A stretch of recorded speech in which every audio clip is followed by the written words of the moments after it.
One of the most interesting things about the process of designing products here at Sideshow is this sense of evolution. And oftentimes we will bring an idea to the table, whether it's myself or anyone on the design team or throughout the development crew.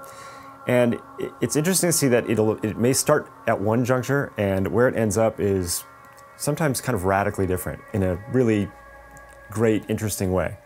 And this was definitely the case with this Undying Carcass dead quarter scale piece that we just wrapped up. Tom's vision was a prototypical zombie, a fresh zombie, a standard, when you think zombie, this is what people see in their head. And then as it developed, once I went to the illustration, I kind of gave him some decay and some carnage, so he wasn't as fresh. He had obviously gotten in some fights or had somebody tried to eat him or various things had happened to him. And then as it progressed further, once we got it into the sculptor's hands, it started to take on a whole nother life of its own. So Martin started to work on it, and he started bringing his rift to the project.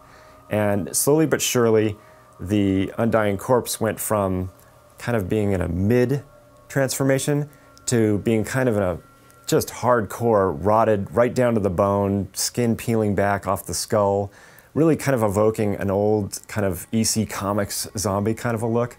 And it was really exciting, actually. You'd think we'd want to rein the sculptor back in and say, no, no, no, that's not what we're looking for. And sometimes we have to do that with sculptors, but in this case, it was a Sideshow original, so it could pretty much be whatever we wanted it to. In the finished piece, it was just something that when the guys that were thinking about the paint job were like, well, now we can just go absolutely nuts. We don't have to kind of work with this sort of, you know, the jaundiced death pallor. We could just go right down to, you know, blood, guts, and every other thing we've been wanting to kind of just freestyle with for some time. The gown, which I don't know that we ever really envisioned being quite so bloodstained, became pretty much just a butcher's apron of gore.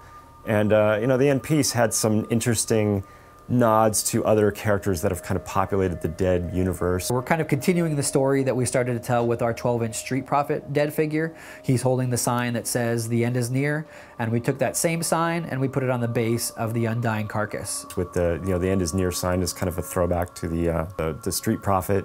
And the irony of it being that the dead, or the end is near, is really, you know, the end is here and gone.